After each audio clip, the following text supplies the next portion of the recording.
Welcome to Let Me Know How It Is, a podcast about all things geek. Today, we're taking a look at some unmined potential. What are some properties out there that could be huge if only given a chance? As always, however you may be finding us, please don't forget to hit that subscribe button, and thanks for listening.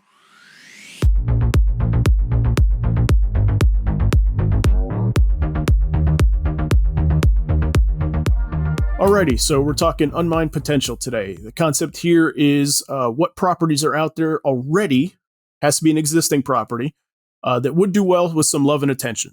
I'm Zach Slater. I'm Frank Melman. I'm Tommy Smithereens. I'm Clifton. So this is going to be kind of a round robin episode. We're just throwing properties out there that we think have a ton of potential and where we would like to see it land. Do we want to see it as a movie, a TV show, a comic, etc.? Clifton, you want to start us off? Yeah, I mean, when I've been thinking about this, I think almost everything that I thought of has been something or attempted to be a movie or TV show or something at some point in time, and either just was never very successful or didn't happen at all. So, but there have been like at least announcements or attempts made at most of the things I thought of, but I would just like to see a successful attempt to land. And one of them that I've always wanted is more stuff with Legend of Zelda. Just like I love the world. Are you serious? You're not serious. Are you serious? Oh, yeah. Oh, my God. Why? What's the matter? Nothing. Oh, my One of God. yours? Yes. It was Okay. It was one of mine, too. I'm crossing it off my list right now. Yes. In fact, I was staring right at it. That's what happens when you don't go first. I can tell you from experience. That happens. Oh, my God. It was in my head. Yep. I know how that goes. All right, so go ahead, Clifton. What's your idea for it? It's something, we had the animated series once upon a time. Jeez. When did that come out? The while. animated series was 87, Oh, I man. think. A while. Yeah, I was Wow. like in first grade. It ran 13 Jeez. episodes, and all anybody remembers from it is, "Excuse me, princess," which Yeah. became the catchphrase in every single episode. Jeez. That's its only notoriety Yeah. at this point. It ran on like the Super Mario Brothers Super Show. Yes. It Captain would run N and all on that Fridays. It was like the Friday segment, and Yep. Super Mario Brothers was every other day or something like that. We used to run home on Fridays for that, though. I will be very honest. That was huge for us. Always introduced by Lou Albano as Mario. Yeah. Awesome. Yeah. It was so 80s. I remember that. Cyndi Lauper's dad? Yes. Yeah. Yes. Yes. Lauper's dead. Anyway, go on. Okay, so what do you love about the property? So, actually, where do you want to see it land? You want a movie? You want a TV show?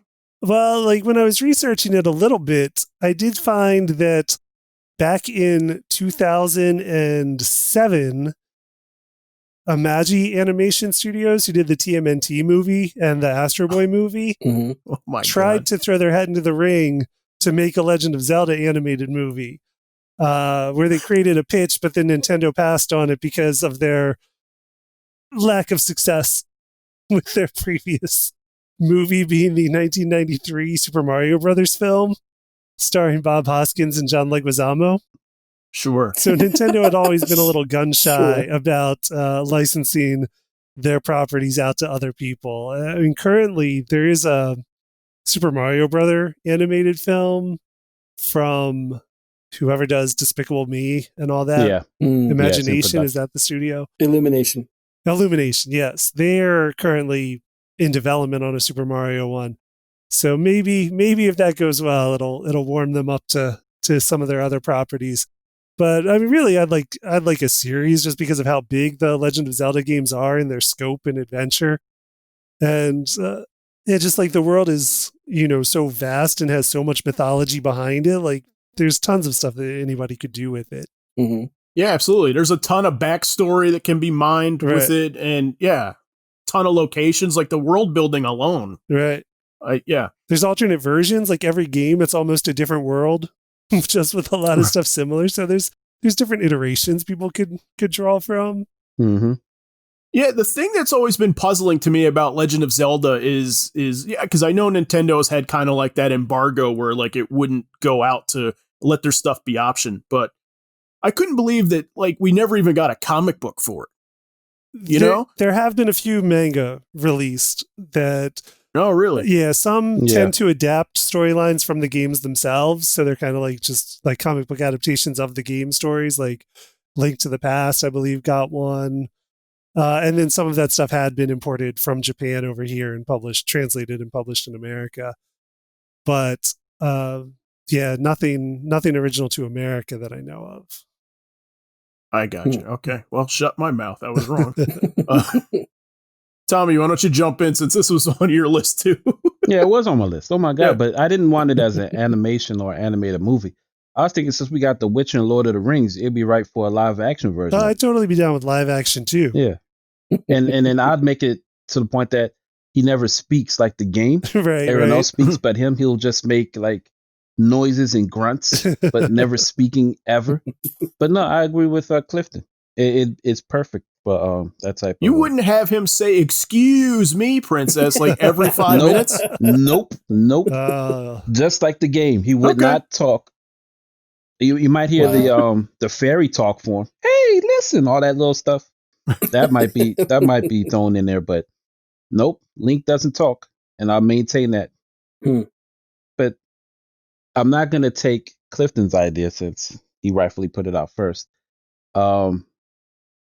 I was thinking something that me and Zach talked about a while ago was Top Cat. Okay. I love Top Cat. And it's something that's never visited. I'd make a live action version of it, but I'll just change it from what me and Zach stated earlier, but make it star studded with certain people. Like I'd make Top Cat Eddie Murphy. Oh, right. Okay, yeah, we were like dreamcasting this for a minute. Yeah. To make it like a star studded, but we kind of had it so that it was built around African American characters. Yeah. Right. Yeah, in which certain celebrities would play certain key roles. Like Benny will be played by Cedric the Entertainer. Who else? I'm trying to think. Who's on OG? The OG from SNL. Tracy Morgan. He'd be the one slow cat. Brain. Yeah. Yeah. But that's what I was thinking about as far as a particular franchise to be revitalized in that regard. And Eddie Murphy would definitely play Top Cat. We said Will Ferrell is Officer Dibble. Yes. Also, too, right? Yeah. We did say that. We had like Kevin Hart as like Fancy. Yes. Who do we have as Choo Choo? I'm trying to think. I can't remember who we had as Choo Choo. Yeah, we had something perfect for Choo Choo. I can't think about the individual, but it was built upon African American comedians. Oh man, yeah, no, I'm with you. I still want that. I do too, man. Oh man, you kidding me? That'd be a great movie. It's waiting to be made. Everything's there. There was like a CG animated movie that was like released in Mexico, I want to say, or something. What? Yeah, like not that long ago. Really? I want to say like within maybe 3 or 4 years. Oh wow. Ago, yeah. Does anybody remember this? Does anybody know what I'm talking about? No. No. So that's like a fever dream to me. This does not sound familiar to me. Yeah. I'm like after a couple of shots of tequila or something. Yes. You know what would be great? Top Cat movie in Mexico. Yeah. Yeah, don't know that one. But I love Top Cat. I just want to see it brought back in such a way that shows its comedic form. And Okay, I did some quick research. It appears Top Cat the movie was known in Spanish as Don Gato y su Pandilla. Literally, Top Cat and His Gang is a 2011 Mexican-Argentine animated family action comedy film. Really? Oh, wow. Yep. All right. That's our next spotlight. I was going to say. Don Gato. And His Gang. Wow. Yeah, we got to try and dig up that Dreamcasting list that we had because it was really good. We had a lot of really good ones on there. And like, and the Choo Choo thing is driving me nuts because we had somebody perfect for it that could like kind of do the voice too. It was like, all right, TC. Was it Dave Chappelle? Did we have Dave Chappelle? Yeah, we had Dave Choo-Choo? Chappelle as Choo Choo. Dave Chappelle as Choo Choo. Yeah, but we just run the gamut on particular characters or who would be the voices, or if not the embodiment of that. But that's my pick. Yeah. All right. Yeah, I'll go see Legend of Zelda 2. That's like both of them for sure. I'm in. All right, Frank, what do you got? Well, I mean, it's probably going to surprise no one that it's going to be a series I've talked about that I'm a big fan of. It's one of those series that I talked about when we did our animation March Madness. For me, it's Dungeons and Dragons. Like, I don't understand why. When we've had this was actually on my list as well. Yes, didn't happen to me for once. So basically, I mean, it's one of those you've had like what was that? You had the Dungeons and Dragon movie with was it Marlon Wayans that came out? Yeah, and Jeremy Irons and Thora Birch. Yeah, it wasn't very good. People didn't really respond to it. Right. And then, that was around 2002, I think. Right.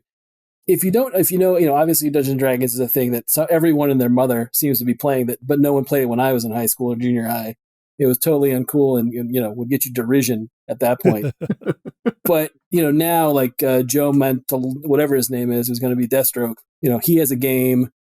Community did a couple episodes where they played Dungeons and Dragons, which were great. Vin Diesel's a big gamer. So sure he is. Anyhow, he wrote the foreword to the 30th anniversary book for Dungeons and Dragons. He's huge in Dungeons and Dragons. Yeah, he loves that. Dungeons and Dragons, Fast and Furious. Yep. So it's the show itself is based on the tabletop game that was around for like the mid late 70s, early 80s till now. It's been a thing. People play it, but the show itself is basically in the opening credits it sets up the premise of there's these 6 kids. They go on a Dungeons and Dragons ride at a carnival or a fair or whatever. They go on the ride. Next thing they know, they end up in the land, the world of Dungeons and Dragons. They have enchanted weapons. They're led by the dungeon master, and they face off against usually with like Venger or like the 6-headed dragon Tiamat. Right, those are the main 2 adversaries or villains you could argue for the whole series. And their whole premise is they help people within the realm, and then they also are trying to get home. Right, that's it. It's explained perfectly. It's one of those great shows that does all the heavy lifting right out of the gate by telling you in the theme song, this is what's going on, right? So it ran for like 3 seasons. I know it was one of those shows that like, it has a strong following, but I mean, it's not one of those where I don't understand why it hasn't been anything more than, I know they put out a collection that had like, all the episodes, and then the final episode that never was shot or never was recorded or never was produced, animated. Right. Yeah, never was produced. But it's like, if they did a radio play, I think the only voice actor they got back for it was the girl that played Sheila the Thief. Okay. But you can get it. I'm sure it's on YouTube.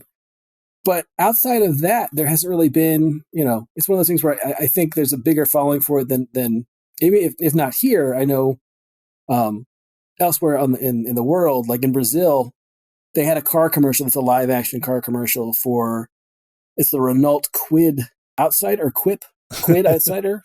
I don't know. I've never seen the car before in my life, but it's a Brazilian made car or Brazilian sold car about the 6 kids doing live action. They're fighting Tiamat, and Venger shows up, and they escape in this car, and they get back to the fair that they started at where they rode the ride, and that's like it's a great commercial. It's well produced. It's well made. It looks pretty cool. Yeah, like they're like Pirates of the Caribbean, Dungeons and Dragons type ride that takes them to another world. Right.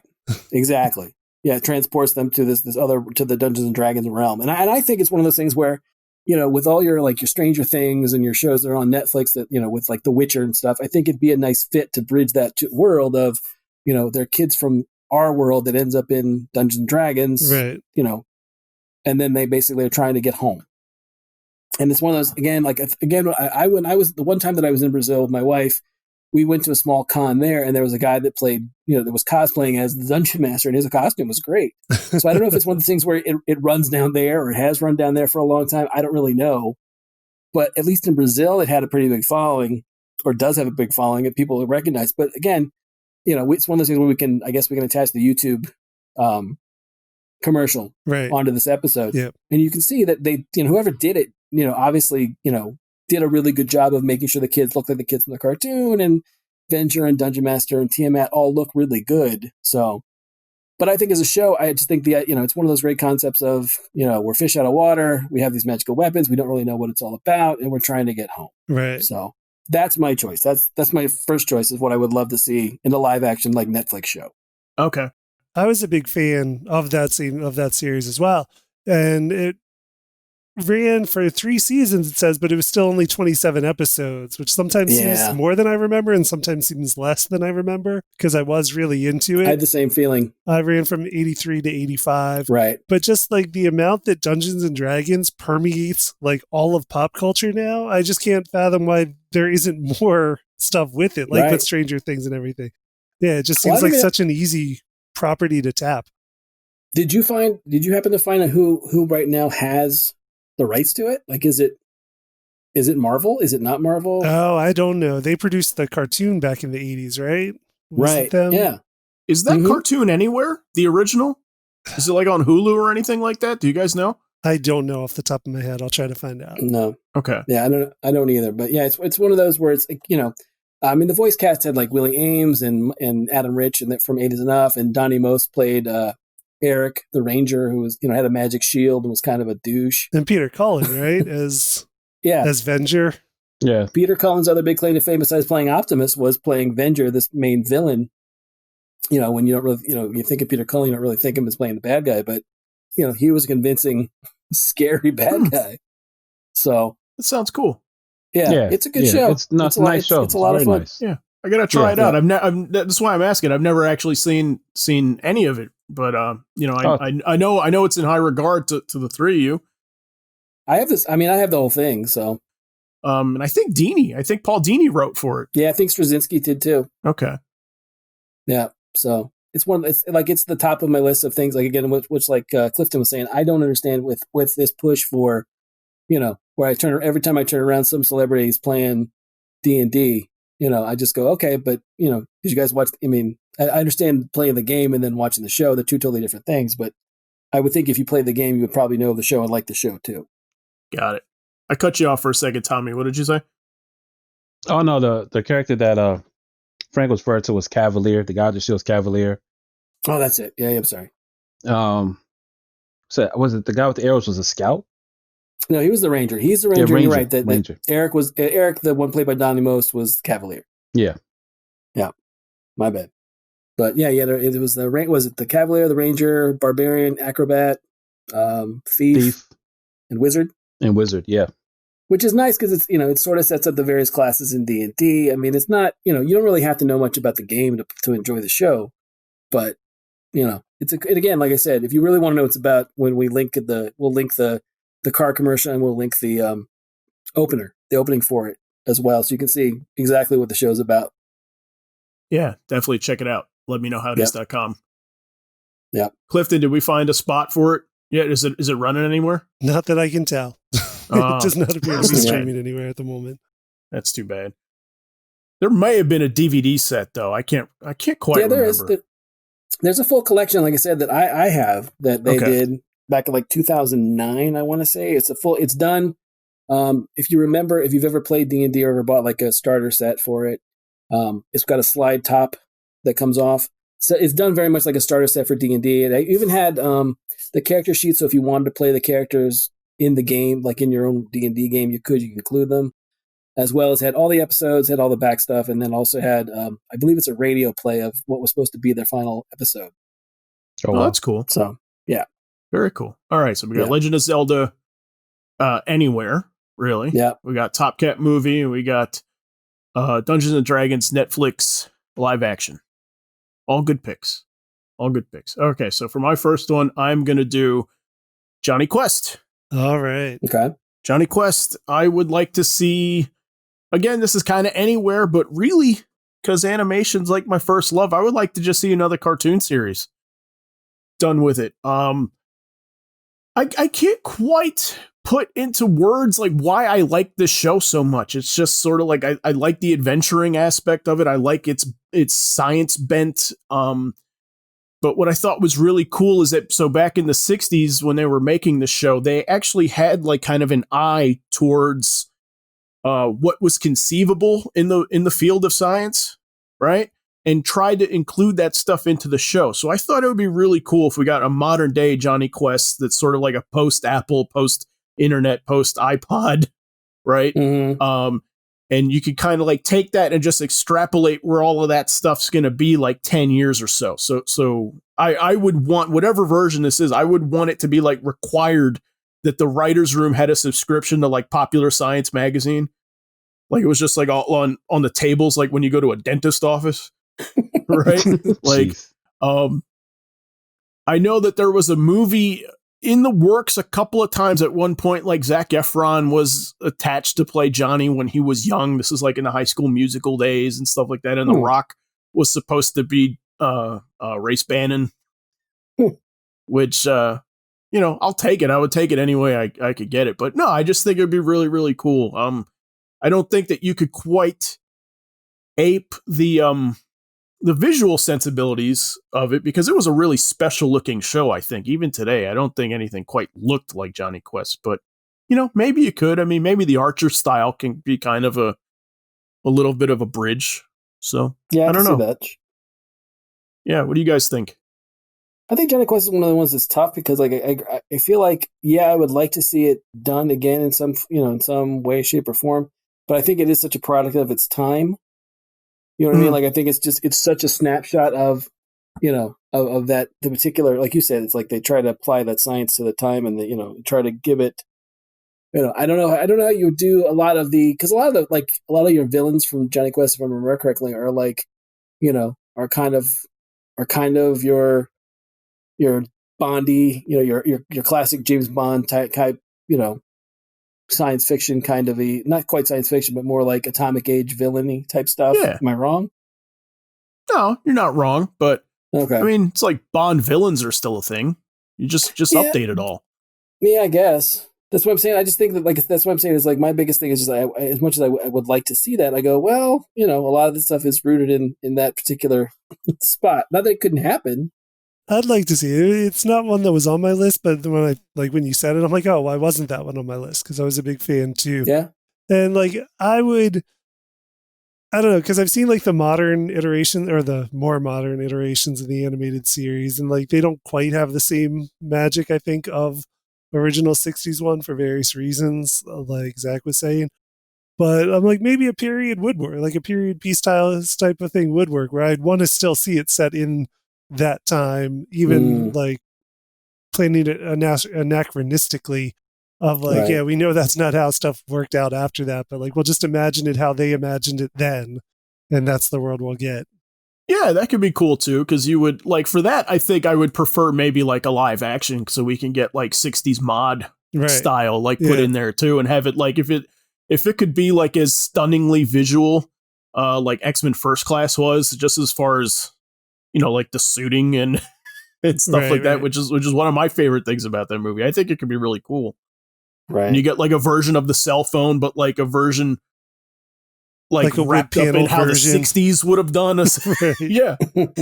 Yeah. Also cool. I just had it in my head like a modern day that it would look like Star Trek. Yeah. Like the Abrams Star Trek in places, right? Okay. Like a lot of lens flare. Yes, absolutely. Oh, a ton of lens flare. Absolutely. Okay, a lot of shaky cam. Nice. No, but just like just the very, very, like, not the clunky science aesthetic, but like the sleek, touch screen, I guess at this point it would probably be like hologram looking thing. Right. And what is funny is that, like, so we had the watch communicator in Johnny Quest, which we got the Apple Watch. It kind of came true. Sure. So yeah, it sounds something similar to are you talking about the special effects similar to Lost in Space? Which Lost in Space are you talking about? The one on Netflix. That's the one on Netflix. You're not talking about the Gary Oldman one? Oh no no. That's dated by those current Netflix standards because the special effects are spot on. It deals with kids, but it's sort of. I mean, I would like to. Don't get me wrong. I would love to see Johnny Quest shown as to now what you're talking about. But I feel like it's been mined in different areas. It's like hell. Artemis Fowl might be a push towards that as far as a kid taking over and being tech savvy and doing things on his own. Not to say it's the same thing, but it's so many of that stuff is 6 degrees of what's already been mined concerning what's been out now. That's all. Okay. I can't believe you guys are giving me, well, Tommy and Frank, you guys are giving me pushback on Johnny Quest. No, I want I'm it. not pushing back. But I think it should be a period piece. I don't think it should be done now. because there's a certain elegance to doing things in a certain time frame. That's what I believe it as. I would like to see a super scientist in the 60s as opposed to now. Now it would be creepy or just weird. I think there's a certain elegance to Johnny Quest in the past and how they used it. Hell, for all we know, that's probably why they mined Bond villains from. Yeah. Well, okay. I think Bond predates Johnny Quest, but Well, yeah. Well, but yeah, no. I mean, I just think that there's a way to do it, and I don't want to spend too much more time on it because I want to give Clifton a shot at his second one. But I mean, I think there's a way to do like idealistic science again. okay. You know, it's out there. It is out there if you dig for it. People are excited about it. But anyway, okay. So Johnny Quest in animation and/or movies. All right, Clifton, you got another one? Yeah, and this one is one of like my biggest loves ever, and it is still utilized in other parts of the world. Just it's never materialized much in America, despite many attempts, and that is Robotech Macross Saga. Okay. Specifically Macross Saga, though I do love all of Robotech. But it's currently, there was an announcement in September of 2017 that Sony was working again on another adaptation. This one's supposed to be directed by Andy Muschietti and written by Jason Fuchs, who worked on the Wonder Woman movie. Muschietti, I think, is it, if I'm correct on that. And nothing else has come since that announcement almost 3 years ago. So I'm not sure how that one's going or if it'll be another failed attempt. But yeah, I mean, if people don't remember, Robotech was an American series that basically cobbled together several different Japanese animated series from the time. The first chapter of it is called Macross Saga and deals with a alien ship crash landing on Earth. And then the resulting plot is that the humans figured out they weren't alone in the universe and decided to start studying this ship to be prepared for whatever else might come looking for it or come after it. And then in the first episode, the aliens do show up looking for that ship. And by that time, the Earthlings have developed defenses based on technology they found there and start trying to fight back. And it's just never materialized as a movie despite several attempts. And I would love to see it. It's like a giant space opera / soap opera, sci-fi epic. And I've always loved that one. I think Tommy is also a fan of that one, if I remember right. Oh, huge fan. Yeah. Huge fan. Ever since Jetfire came as a Transformer. Right. Yeah, that was my link to Robotech. Jetfire was a repurposed Veritech fighter from Robotech. Oh my God, yeah. So yeah, I'm all with you on that one. But yeah, I mean, it's just, there's a huge world, and the series does keep going, where Robotech stopped here, and then it's been different versions of it from. There's a whole huge other story into a battle over the rights and who has the rights to what and what they do in America with it. But the Macross Saga has kept going in Japan for the past 30 years. So there's different Macross series that take place in different time periods before original Macross, like prequel stuff, to generations later. All that's great, but it's just never materialized more here. Okay, so that explains it. Okay, so I didn't know. I mean, as you were saying it, it kind of, I was puzzled as I'm like, I can't believe Netflix hasn't tried to make this happen yet. Yeah, you know? there's complications. Okay. In the rights and stuff, there's always a struggle going on with that, and it's hard to figure out the details of it at times. But Sony apparently thinks they have the rights now to the Robotech property, so we'll see. But I mean, something about it that I think serves its purpose well now is that it was always like a multinational cast of characters. Like, that was always clearly the case as part of the plot, was that they were sort of like an updated version of the UN. They talk about a unification war where they basically made the planet one government before the aliens arrive, or before the aliens come back looking for the ship. So like the cast is very clearly supposed to be like Japanese pilot. Rick Hunter here, his original name was Hikaru. But then Menmei is clearly Chinese. Roy Fokker is German, I believe. Max Sterling is British, I think. So even the characters in the original Japanese version were supposed to be from all over the world. So it's a melting pot. which I think makes it fun. Yeah, I believe. Yeah, Claudio was from America, I believe. Yeah, like they're supposed to clearly be an international force. Yeah. Yeah, no, it sounds cool. What did you say you wanted it as, a movie? Or a Yeah, TV show? I'd take a movie series or a live action show at this point in time. They could do it right by live action show. Cool. Probably better than movie because it is such a soap opera. It is a complete and total soap opera. Yeah, that's the trouble I've been hitting even with my list. Is like movies are like it's hard to get the serialized component from it, like to do it well, because it's spaced out usually like 3 years or so and everything. Right. I mean, yeah. Yeah, I remember watching that one when I was like 8 years old on TV, and like it is such a soap opera. There's like abusive romances and alcoholism and all this stuff. And I'd be sitting there like watching it with my friends on after school, and like my dad would come in and be like, "What are you watching? Like, what is this?" So like it's great. Battlestar. It's got robots too. Right. So it is like Battlestar. Yeah. Okay. Nice. Very cool. Okay. Yeah, I'm in again. 2 good choices. Tommy, what do you got? Segueing off of your anime love, I was thinking Akira. All right. I know it's always been tossed around. Yep, it's always attempted. Yeah, always attempted, always spoken about a live action version. I think Taika Waititi was even attached to a live action version. Yeah. So was what's his name from The Departed? DiCaprio. Thank you. Yeah. Was also attached to it as well. I think but, Jordan Peele was mentioned once. Yeah, Jordan Peele was mentioned. But forget all the live action glory of the movie. I want an honest depiction of the manga as a series from start to finish, because I don't think the manga was ever mined for accuracy as an anime.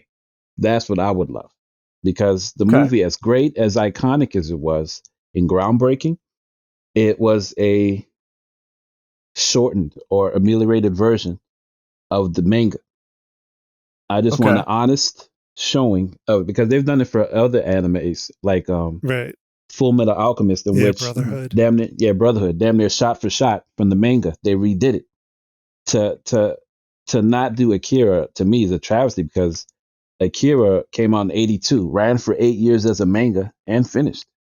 And then to make it even funnier, it depicted, I think 2019 was when the year it take place in the books. So to this day, they still haven't visited. I mean, now mind you, I don't want those ideas coming to fruition in this day and age, because that'd be horrific. But I would just love an honest depiction of it in anime form, or just, Netflix just do a show based on Akira. Yeah. Okay. Well, that's interesting. Yeah. Wow. Okay. You sold me on an Akira anime series. Yeah. Because I will tell you, as much as I love cartoons, I think the Akira movie is super overrated. And you could send your hate mail. You can leave your hate mail in the comments section at letmeknowhowitis.com also. Or email it to hatememail@letmeknowhowitis.com. Right. That'll work too. Yeah. I don't know why. Like, I love the beginning of it. But yeah, no, I'm with you. Like, if they did sort of like a manga accurate version, I would watch it. I would certainly give it a try. Oh no, the manga is great. I the agree. movie I've read the manga series. Is phenomenal. It's phenomenal. But in the movie, you have people that are pivotal to the series that only get like 2 minutes of screen time, if you even hear them. So they shorten out stuff. They change outcomes. There's also translation problems with the first dubbed version that made it to the States back in 88 or 89. Like that one is just, the script is horribly translated. They did a much better translated script around 2001, I think it was. And that ending is hard to explain if you don't read the manga. Okay. It leaves you wondering, what did I just visit or see? Like it begs interpretation. I haven't seen anyone that doesn't ask, what did I just see, after they see the ending of the movie. Right. Yeah. No, exactly. And that's my problem with it, because I'd always thought it was about like bikers. Oh, no. And then that movie takes a hard left at some point. Yeah. Yeah. But I like the biker stuff a lot. It's a beautiful movie. Look, I completely understand, and And, it is, even though it's overrated for me, it is completely deserving of its place in the pantheon of legendary animation. But, it's not for me. But I would watch an anime for sure. I would give it a try. And and you know me, Tommy, like I'm very like picky on anime as much as I like cartoons. I pick and choose very, very, very. I'm a snob when it comes to it. Let's be honest. Anyway, no, there's so many to choose from. I don't blame you. As long as you don't tell me that Dragon Ball Z was the greatest of all time, which a lot of people tend to believe. But yeah. All right, Frank. All right, so this series came out in 80 and only went from 80 to 81. And I'm going to sell it. I'm going to give you the voice of like the opening for it. So the year is 1994. From outer space comes a runaway planet hurtling between the Earth and the Moon, unleashing cosmic destruction. Man's civilization is cast in ruin. 2,000 years later, Earth is reborn. A strange new world rises from the old, a world of savagery, super science, and sorcery. But one man bursts his bonds to fight for justice. With his companions Ukla the Mock and Princess Ariel, he pits his strength, his courage, and his fabulous sun sword against the forces of evil. Oh my God. He is Thundar the Barbarian. Ah, it's a good one. Of course. I thought that was dinosaurs, but that almost made my list. But no, Thundar the Barbarian to me is one of those. I'm like, from its pedigree alone, I don't understand why there isn't a push. Why it's not in comics? There's not another animated. I mean, we're on like our fourth or fifth He-Man reboot at this point, right? Yeah, and there's been one Thundar from like 40 years ago at this point. Explain to me why him, not let's say Conan.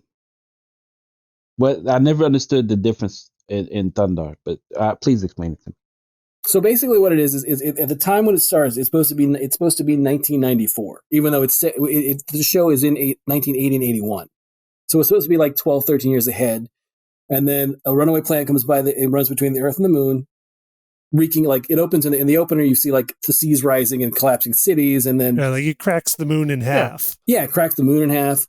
So 2,000 years later, after this event, this cataclysm, this apocalypse, the world comes back together, and there's like, there's a mix of science and sorcery, like it says in the opener. And then he, for some reason, has this sun sword that, basically is a hilt until he picks it up and it's like a lightsaber. And then he's a barbarian and fights with Ukla the Mock and Princess Ariel, who's a magic user. And they basically go around and they find old tech, and they basically are trying to, upset the balance of that evil is basically taken over this future world that was once Earth. Yeah, it's a post-apocalyptic thing as opposed to like just a pure like fantasy. Okay. All right. At the time that I came across it, not to say anything disparaging concern, I just never understood it because I was guess at an age that it didn't really sink in for me, and I had nobody watching it like right. you, to be quite honest. Yeah. No, I mean I think Conan is a close parallel for me, at least in my head, because I didn't watch a ton of Thundar either. I've seen the opening 100 times. And that bit where he tackles the guy is like one of the most beautiful pieces of animation ever. It's awesome. Well, I mean, but let me just say, like from again, this is one of the things where Steve Gerber is the guy that created Thundar that I didn't realize until I started doing some research. I didn't know that Steve Gerber also created Howard the Duck. Okay. Like I didn't know that. Like that was his other thing. Like it was him and like Joe Ruby and Ken Spears helped develop it, and then I guess Gerber basically also with Marty Pasco, who just passed recently. Right. They developed Thundar for it was on ABC, but like Steve Gerber, like I said, created Howard the Duck, had a really long run on Man-Thing at Marvel, wrote for Guardians of the Galaxy. I mean, he wrote a ton of stuff. Right. So it was one of the things where I was like, oh. And then when you go even further, that Alex Toth is the one who designed the main characters. He designed Ariel and Thundar and Ukla. And then because he couldn't finish up doing the secondary characters, Jack Kirby comes in and finishes up the secondary characters. So again, the pedigree alone of the show, I'm just like, why is I mean, I understand it's owned by, I think it's Ruby Spears, and I don't know who owns Ruby Spears, all their catalog of stuff. But again, it's one of those things where just from that alone, and then on top of that, you had Chuck Dixon wrote for it, Marty Pasco, Mark Evanier, Steve Gerber wrote for it. So I think Roy Thomas and Jerry Conway might have wrote for it. So you have a fair amount of people that were there's a fair amount of comic involved people that I go, just from the setup and the people that were behind it, why no one has done anything like in a comic? Or, I mean, I don't want to, at this point, I'm fine with movies, but like you were saying, we try to get a serialized show or a serialized thing out in movies is kind of tough. I would want to get, again, I'd probably see it on Netflix or one of those streaming services where you could do an actual series as opposed to just doing a movie or two. Yeah. No, I'm in. Yeah. No, I was like in my head, like I said, it is kind of like a Conan O'Brien. A Conan the Barbarian thing, but it's Conan the Barbarian, like if the world was like kind of a blend between Mad Max and Escape from New York. Yeah, kind of. Right? You know what I mean? Yeah, kind of. Yeah. No, God, Thundar. Yeah, no, and when you rattled off the name of writers, that blew me away too, because that's like, those were like, that was the heyday for some of those guys. Like those guys were either like just coming up or like in their prime at that time also. Well, I mean, we consider like Chuck Dixon did a lot of like G.I. Joe too, right? Didn't he did a lot of those as well? I believe so. And I think he did some Disney stuff too, didn't he? I could be wrong about that. I thought he did like some Rescue Rangers and stuff like that. But yeah, I mean, again, like I said, it's just one of those things where I look at all the creative people that are behind it, and I'm like, no, there's no reason why this should just be a footnote 40 years ago. And you said, like I said, some of that opening animation, like when they're showing, like it's almost like it's right before he tackles the guy in the opener. There's also the bit where he does the bit where he breaks his chains, and he says, there's the bit where they show the aliens, and you can tell those aliens are well designed. They're not just like throwaway secondary characters that, you know what I mean? Like you can tell there was some time and care put into that animation and those characters, and it's awesome. So no, for sure.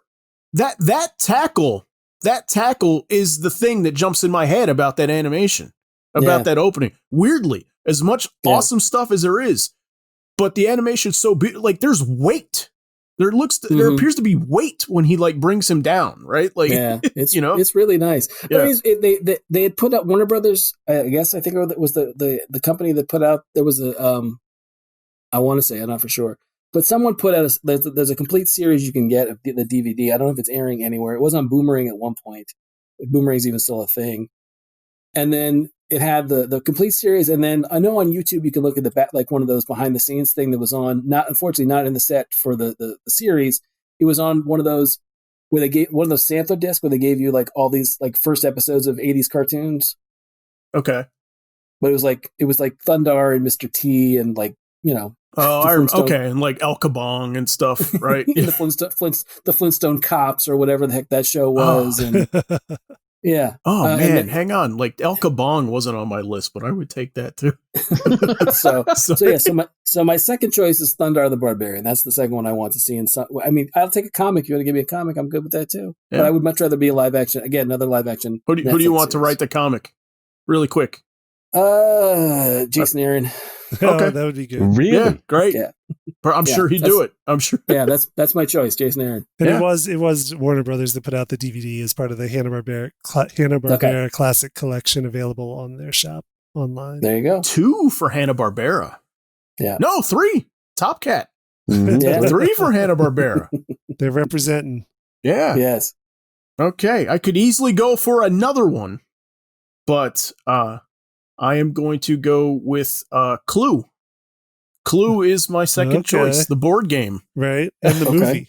And the movie, which I do like the movie, but I would like this as an anthology television show, a la American Horror Story. And I think that there's a couple of ways you could do this, right? You keep the setting, right? The house, your Knives Out type house and stuff like that, right? You keep your characters, but I want, similar to the way that the endings would, like they had different endings for the movie, every season is just a different take of the same situation. Okay. Right? You just play it out differently. Somebody else is the murderer, right? That you can keep some of the character dynamics as the same, or you can kind of reinvent the characters whole cloth, right? And this is where like I go back and forth on this too. Like you could either have the same actors playing the characters every season, but they have the freedom to do something different with it, or you just recast the different actors. Right, have a new Professor Plum. Have a new Professor Plum every season. Have a new. My only thing is I want them to do Master Clue, right?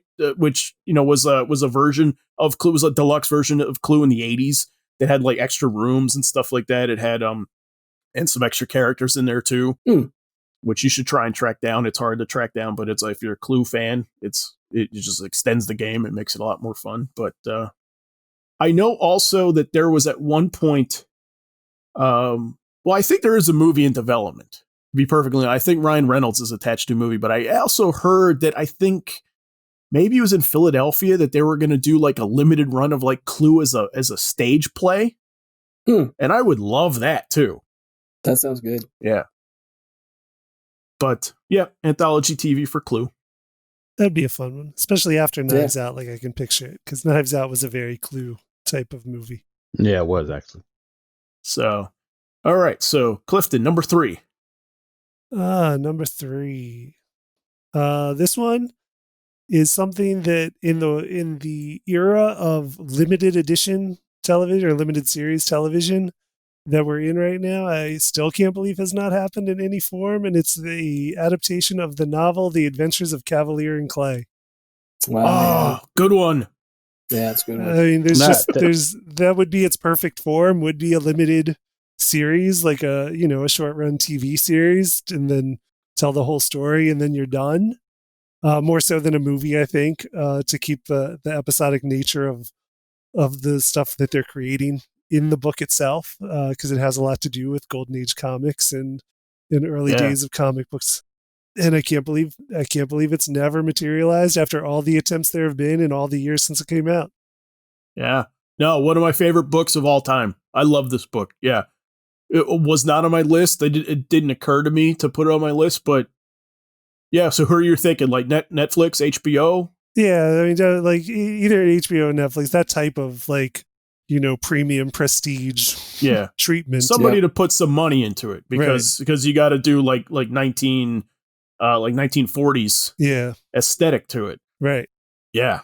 And let it run just however long it needs to run, and that's it.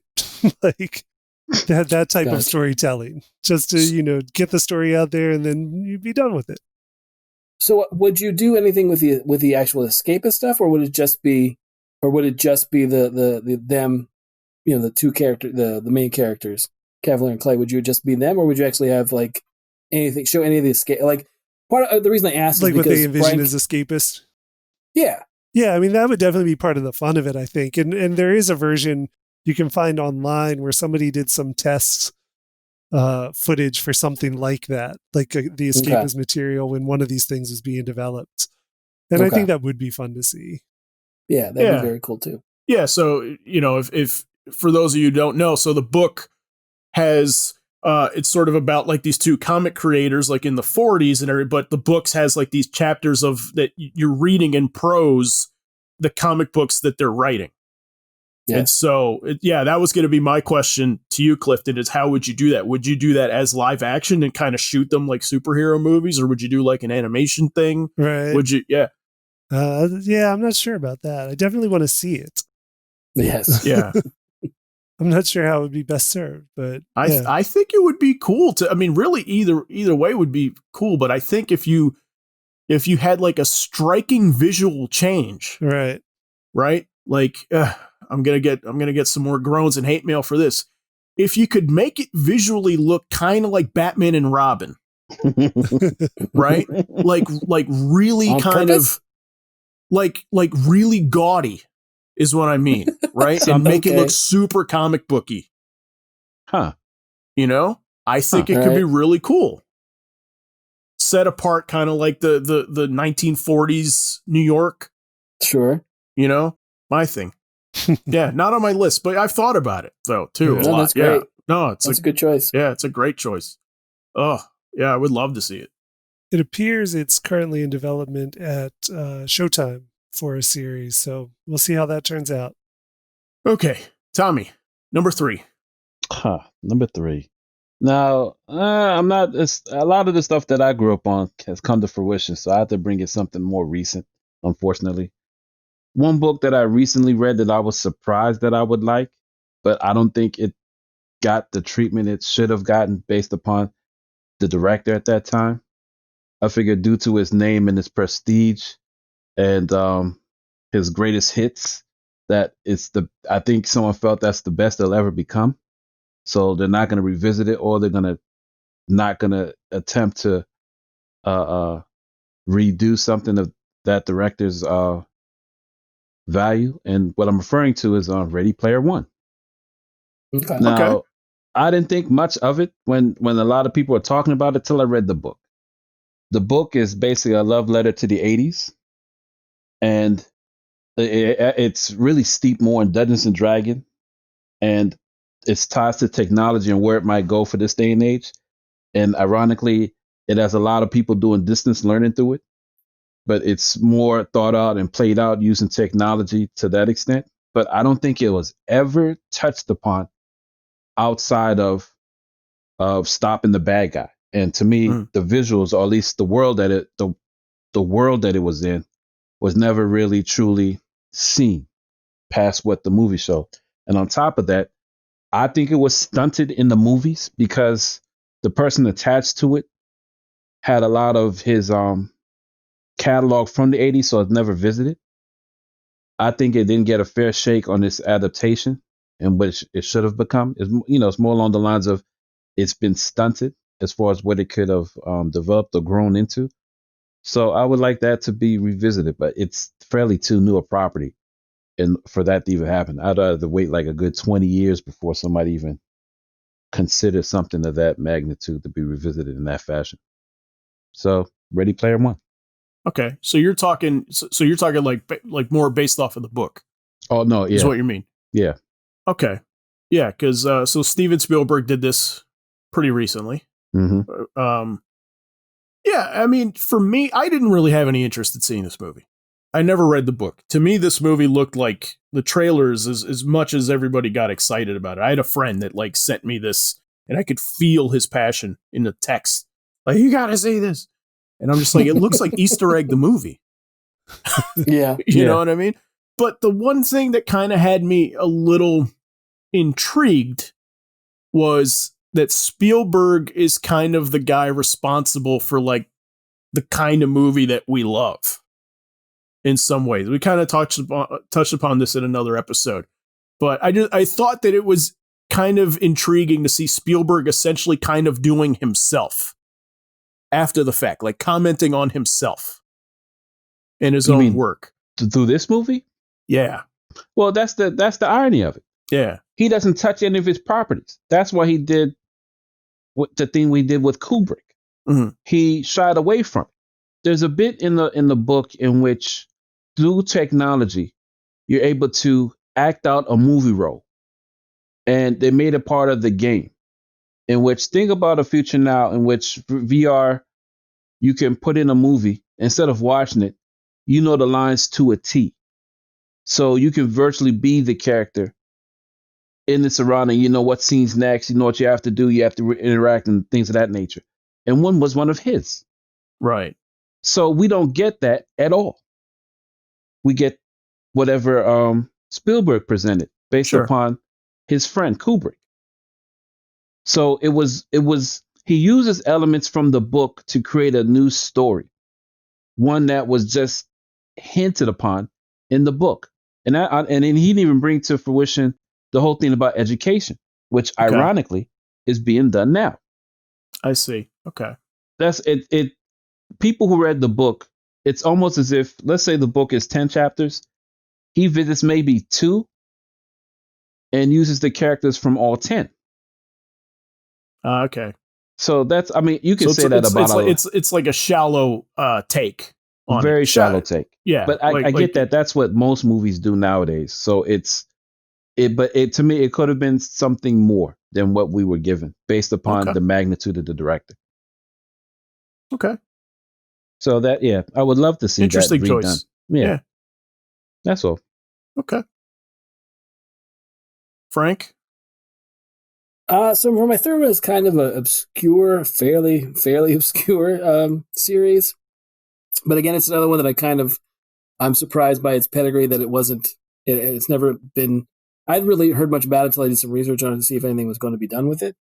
But I think I've mentioned before, it was an animated series. It only was on for one season back in 86. Mm-hmm. It's called Galaxy High. Oh, I thought you were going to say dinosaurs. No, not dinosaurs. No. I was a big Galaxy High fan as well. Yeah, I thought you would say Galaxy Rangers, but go ahead. No, it just edged out dinosaurs. They were on the cusp. But Galaxy High is basically a show that was on. It only ran 13 episodes. It was on CBS on Saturday mornings. And basically, it's about 2 teenagers from Earth, Doyle and Amy, and Doyle is like the prototypical four Letterman jock, superstar jock who's kind of a douche, right? He's pretty much Flash Thompson. And then Amy, who's like the incredible brain. She's the smartest kid at school. Yeah, she's smartest like, kid at school. Yeah, right. So they basically get a chance to go to Galaxy High. They're like exchange students at Galaxy High, and well, even Doyle from the beginning is like, don't worry, I got, it'll be fine, it'll be great. And she's worried about it. And once they get there, it's an immediate flip of the situation where like she's the most popular kid in school, and he's the subject of like the target of the bullies that are there at school. And I loved it back in '86. I thought it was a great concept, and like I said, it only ran for a season. It was developed by Chris Columbus, the director. Cool. It was of Home Alone. Like, yeah. Yes. Yeah. It was developed by Chris Columbus, and then I did some more research, and I didn't realize that John Kay, who created Ren and Stimpy, was a character designer for it. Oh, that makes kidding. sense if you've seen the show. Yeah, I'm going to attempt to say his name. I think it's John Cristofalusi. That's it. I think you nailed it. Okay. Good job there, Zach. But yeah, I was just going to go with John Kay. But yeah, he was one of the main character designers for it, and it was it's your typical high school kind of drama, or not drama, but your comedy drama show. But it's set and again, in a lot of ways, it reminds me of if you watch Rick and Morty, and a lot of the way that they treat their aliens as if a lot of the background aliens and stuff, they don't look humanoid. Some of them do, but for the most part, if you're a fan of like Rick and Morty, there's not a lot of aliens that are just, different colored humans, right? They're not blue humans. They're really alien aliens. They're really kind of, again, a lot of care and time is put into the designs. And I think it's one of those shows that, again, if it was done live action, or even if it was done as just a reboot animated, I think would be great. That show was so creepy to me. Yeah, a little. And I watched, and mind you, I watched every episode, but one stood out more, where Milo turned into a mannequin. Uh-huh. That creeped me out, like Twilight Zone creeped me out. Yeah. I mean, it's a weird love-hate with that show. I know I've seen every episode. It's one of those cartoons in which the intro is basically the synopsis of the first episode. Yes. Yeah. No, I remember that show to a T. Oh, it creeped me out. So yeah, that's the one. It's really obscure. You can see I don't know where, if it shows anywhere. It might be on YouTube. I know you can definitely find the opener, the theme song on YouTube, just to give you the premise, to give you an idea what it looks like. I like the animation style. I like the stories, I like the characters. I think it'd be a lot of fun to redo if you're looking for a new fun reboot. If you're not going to watch or do Saved by the Bell, just letting you know. Okay. All right. Cool. All right. Yes. So my third one is Dinosaurs. No, I'm kidding. But at this point, I mean, we're gonna have to put the intro to this up too, just for to come up. It has a good opening theme song. Yeah, it does have a good opening theme song. No, okay. So Tommy, you had mentioned really quick in your last one, like movies that you could like recite top to bottom. Yeah. Okay, so for mine, this is one of those movies. So I'm gonna say Major League. Okay. I as a TV show. I've been waiting months to say this on the show somewhere, and this is my finally my opportunity. Yeah, that's the only reason why we're doing the podcast. That reason is there. Exactly. This is the last one. We can hang it up after that. This is the last episode, guys. Close it down. No, okay. We did it, guys. We did it. No, so one of my favorite movies of all time. Watched this one as a kid for some reason. I don't know why. My parents let me watch this as a kid. It's not. It's R-rated, but not a terrible R-rated. Anyway, so this is a movie that came out in 1989, written and directed by David Ward, starred Tom Berenger, Charlie Sheen, Corbin Burnson, Rene Russo, all of this stuff, and it's about the Cleveland Indians, who are the worst team in baseball. And I just think doing this property on TV would just let you expand on the story so much. For one reason, you could do the season of baseball as a whole season instead of in a movie, right? Mm-hmm. I want this to be like recasting everybody. I don't want to do like a 30-year later and we're going to see, Ricky Vaughn's kids now in baseball and stuff. I think that's a little trite at this point. We've seen that a lot of times. Wearing the same glasses. Yeah. I want to see, like, I mean, you're gonna have to find some actors with charisma that are gonna want to work on television for this. But I think that you have the potential to do expanding on some of the characters, seeing a bit more. You can, you have an avenue where like you can introduce like players' wives and girlfriends into the mix and kind of have like relationship drama stuff played out there. Because I mean, in the movie there is a little bit with Corbin Burnson's character, his wife has got a small bit in there, and I just think it'd be cool to see that like expanded upon. You do flashback episodes where you could see the managers when they were players. You could see like Jake Taylor and the minors, and like Vaughn's brushes with the law, and like Serrano and like Cuba when he was a player, Voodoo Doctor, and Dorn in his heyday when he was good before he became a high priced talent and everything and got kind of soft. So this is off the first one, not the second one, correct? Yeah. You know what I mean? I think the second one kind of went in some interesting avenues where like kind of the edge was taken off of Vaughn a little bit, Charlie Sheen's character, when he started making money, becoming successful and stuff like that. And so kind of the bad boy image gets kind of sanded down a little bit. And I think that there's some fun avenues there. But I mean, I think the sequel's hearts are in the right place, but there was an absolute like difference in feel, And so, pardon the pun, that was out from left field. So, I mean, so you guys have like nothing to say about this one because you weren't expecting it, I'm sure. I don't think it's a bad idea. I think it's pretty cool. Okay. So I guess then to start wrapping up then, what was a property that came back that you didn't know you were ready for? All right, I got one. And it's something that had been around a while. I thought it was oversaturated, or at least it wasn't oversaturated. Then all of its clones and everything like it was oversaturated until it came back, and that was Mad Max Fury Road. Okay.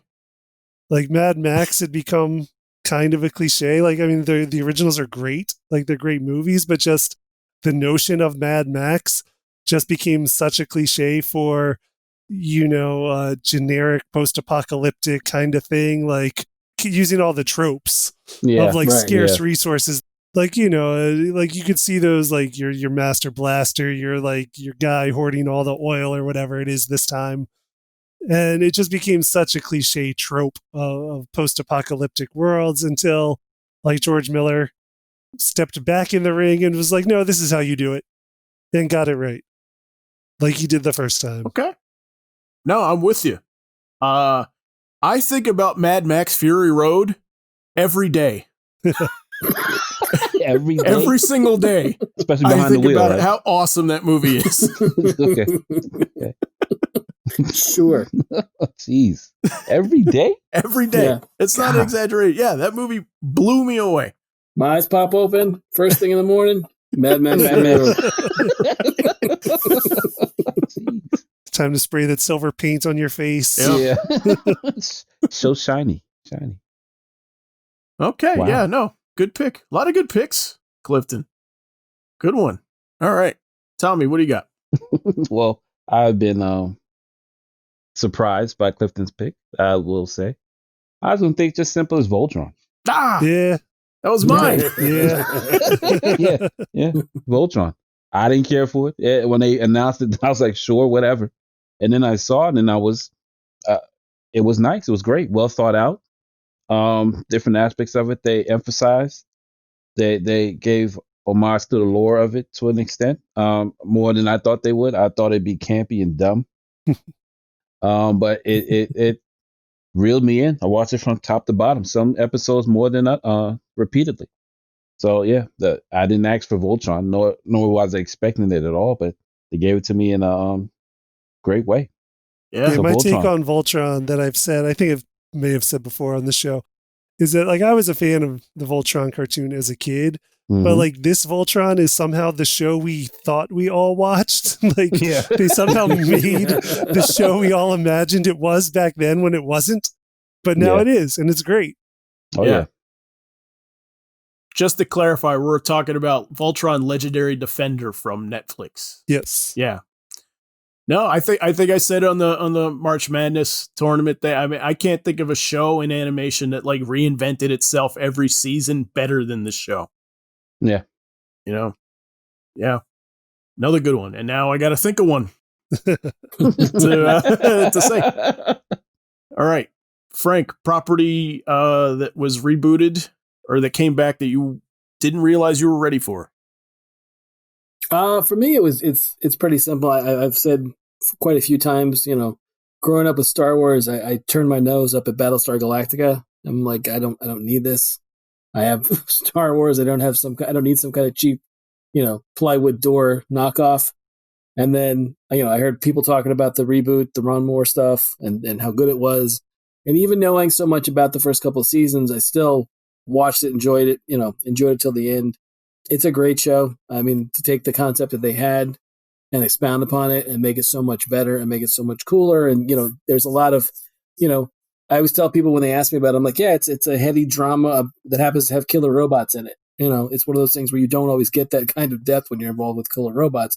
But I think for me, the Battlestar Galactica reboot definitely, you know, is one of the much better, if not one of the best reboots ever.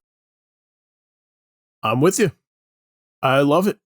I love Battlestar. Yeah. It's a good one. All right. I'm still thinking about one. No, okay. Oh, I got one. No, I got one. I got one. Okay. Okay. So mine, I'm going to say Ocean's 11. All right. Okay. Yeah. All right. Both the George Clooney version, right? Because I just thought it was like, oh, they're kind of doing like a Rat Pack. And I love I love heist movies also, so we're doing like another version of the Rat Pack today. But also I'll go one further. I'll also say Ocean's 8, which I really liked. That was the Sandra Bullock led one that was like the all female. Yeah, it was good. Sequel. I thought it was really good. Yeah, really I hope they done. do more. I really do. I would happily sit through more of it. I would like, you know, Oceans 9 and 10, and then we complete the series. We got 8 through 13. There we go. Yeah. So that's mine. This is a fun one. I'm curious. So how much do you guys have left on your list? I'm just wondering, is this something that we want to pick up for a second episode sometime? And I'm sure I'd always have more. I have a couple. Oh, yeah. Actually, I only had one other from my list of backups because some were taken by other people. Okay. Okay. Yeah. Maybe we'll revisit this down the road. Yeah. I thought this was a fun one. So, all right. So that's it for our properties with unmined potential wish list. Tell us which ones you want to see get made in the comments. And while you're there, if there's a topic you want to hear us discuss, go ahead and leave a suggestion and we might just use it on the air. Also, please check out our website at letmeknowhowitis.com, where you can catch up on all our past episodes, as well as find notes, links, and examples to some of the things that come up in conversation. You can also find a link and subscribe to our YouTube channel there as well. And finally, don't forget to like us on Facebook at facebook.com/letmeknowhowitis and follow us on Twitter at our show's initials, LMKHII. Thanks for listening, everyone, and we will see you next time.